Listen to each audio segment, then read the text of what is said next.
Right now, 5 people are dead following a mass stabbing outside of Tacoma. We hear from a neighbor who says they witnessed what happened. The state of our union is strong.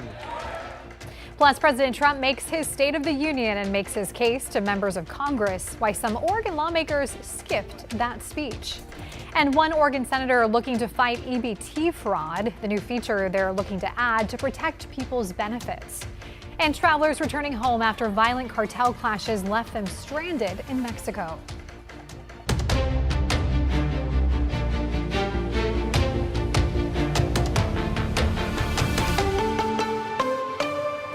Thanks for joining us here at noon. I'm Stephanie Domerat. Our top story today: in less than an hour, the man accused of killing a woman and dumping her body in the woods is set to appear in court. Police believe 66-year-old Andrew Burnett may have been involved in the death of 34-year-old Tori Garza, whose body was found on state forest land back on February 14th. Garza also previously went by Victoria Mills.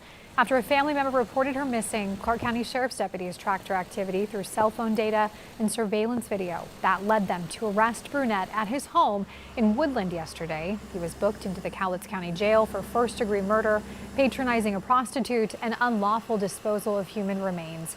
He's set to make his first court appearance in court at 1 o'clock this afternoon. Meanwhile, investigators in a small town outside of Tacoma are working to piece together what led up to a deadly mass shooting. Gig Harbor police say 4 people were killed and the suspect is dead. Drew Andre with our Seattle sister station has more from Pierce County. What neighbors here saw and some became a part of is just unimaginable. Today, police have wrapped up their on-scene investigation here. One neighbor who wanted to remain anonymous saw what happened. He said it all started when he heard a loud scream. When I was on my neighbor's grass, is when I realized it wasn't a dog anymore. I saw the guy stab his mother 2 more times with what looked to be an ice pick. This neighbor called out to the man, and that's when the suspect turned his attention over to him and started walking towards his home. He kept trying to kick the door down and force through the door, which fortunately he didn't. And apparently after he left, he stabbed the front right tire of my car and then continued on. Just moments later, Pierce County deputies arrived and shot the 32-year-old suspect. This witness says the man was in the act of stabbing another elderly woman. 3 of the victims died at the scene, and the 4th was transported by Gig Harbor fire crews but died at the hospital. Their identities have still not been released. Reporting in Pierce County, Drew Andre, King 5 News. Absolutely heartbreaking news there. And in Clackamas County, a murder trial continues for a man accused of killing his wife near their Welch's home in 2024. In opening statements yesterday, prosecutors said Michael Fournier's 12-year marriage was ending, and he was served divorce papers less than 2 days before his wife Susan went missing. We spoke to Susan's brother outside the courtroom, who says Michael was going to be left with nothing after the divorce. His name was never on the lease. She bought it for the life insurance money from her husband. The defense only spoke briefly, indicating to jurors it plans to present evidence that will prove Fournier's innocence. The trial picked back up this morning and is expected to last for at least 2 weeks. The Multnomah County Sheriff's Office says 2 young sisters reported missing overnight have now been found safe in Gresham. Investigators found them unharmed around 2:30 this morning on Northeast Sacramento Street, along with their mother, 37-year-old Anne Marie Quarles. The Multnomah County Sheriff's Office says the girls were initially reported missing after they were not returned to their father following a scheduled visit earlier this month. Deputies started looking for the children, concerned for their safety, after determining the situation involved a violation of a custody order. After requesting an Amber Alert, deputies say they were informed the circumstances did not meet the criteria for one, according to Oregon State Police, which manages the state's Amber Alert system. Investigators say the case will now be forwarded to the DA's office as they complete their investigation. Let's give you a live look now from our Rose City Sky Cam. Things are starting to clear up quite a bit. It was a very foggy morning today. Let's check in with Chris McGinnis with a look at what the rest of the One of the foggiest mornings I think that I can remember. Honestly, I thought it was snow or something for a second. It was so thick. White. So case in point, this Rose City Sky, the Rose City Sky Camera that you showed, I mean, literally looks right down on the freeway. You couldn't see the river just a few yards away. So things have changed quite a bit in the last, hour or two, actually. The low cloud deck is lifting, and we're going to be on our way to a really, really nice afternoon. It's 41 degrees, though, so it's still kind of chilly as the sun is, a lot of that energy has gone into just burning off the cloud cover, but eventually the temperatures will rise. We still have some fog hanging along the river. This is the live look right now from the Vancouver waterfront, the springtime to Vancouver here, looking down on the interstate bridge. So we're still cloudy there and 41. Across the region, visible satellite imagery showing a nice clear sky out across the Columbia Basin. Good chunk of central Oregon is clear.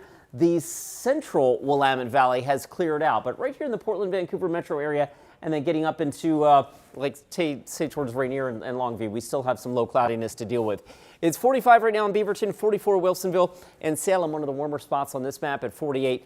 The plan for the rest of the afternoon becoming mostly sunny or fully sunny with highs inching towards 50 degrees. We've got a really nice stretch of weather coming our way over the next several days. We'll break that down in more detail coming up in just a few minutes. Stephanie? Okay, we'll see you then, Chris. Thank you. Political division was evident as President Donald Trump delivered his record-breaking State of the Union speech last night. In what is now the longest State of the Union address in American history, the president declared the nation has entered a golden age of America. NBC's Tracy Wilkins has a recap. As President Trump addressed members of Congress for the second year of his second term. Our nation is back, bigger, better, richer, and stronger than ever before. Divisions between the two parties were evident, especially on issues like the state of the economy. They caused and created the increased prices that all of our citizens had to endure. You caused that problem. You caused that problem. The president boasted a stronger economy, one of the many issues more than half of Americans believe he's failing on, according to recent polling. Trump also made his case on his tariffs in front of the Supreme Court justices who recently ruled limiting his ability to levy them. But the good news is that almost all countries and corporations want to keep the deal that they already made. The president touted ending wars while promising he will not allow Iran to pursue a nuclear weapon. I will never allow the world's #1 sponsor of terror, which they are by far, to have a nuclear weapon. Several Democrats boycotted the speech, while some who were there at times shouted in protest, especially apparent when the president accused Democrats of supporting sanctuary cities and not his immigration policies. They're blocking the removal of these people out of our country, and you should be ashamed of yourself. It was a point Virginia Governor Abigail Spanberger addressed in the Democratic response. Our president has sent poorly trained federal agents into our cities, where they have arrested and detained American citizens and people who aspire to be Americans, and they have done it without a warrant. Spanberger also countered questioning if Americans are the ones who are benefiting most from the president's policies. The scale of the corruption is unprecedented. In Washington, Tracy Wilkins, NBC News. Many Oregon congressional delegates skipped the State of the Union address. Just 3 attended the speech. Others held town halls or attended protest events. Some, like Suzanne Bonamici, said they wouldn't attend to listen to the president lie, demonize immigrants, and threaten democracy. Senators Ron Wyden and Jeff Merkley also skipped the State of the Union and took calls from constituents. When you're done with the exaggerations, when you've heard all the untruths, you're still not getting anything that resembles our state.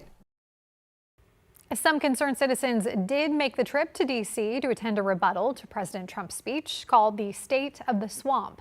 They showed up in frog suits, which have become popular outside of the ICE facility here in Portland.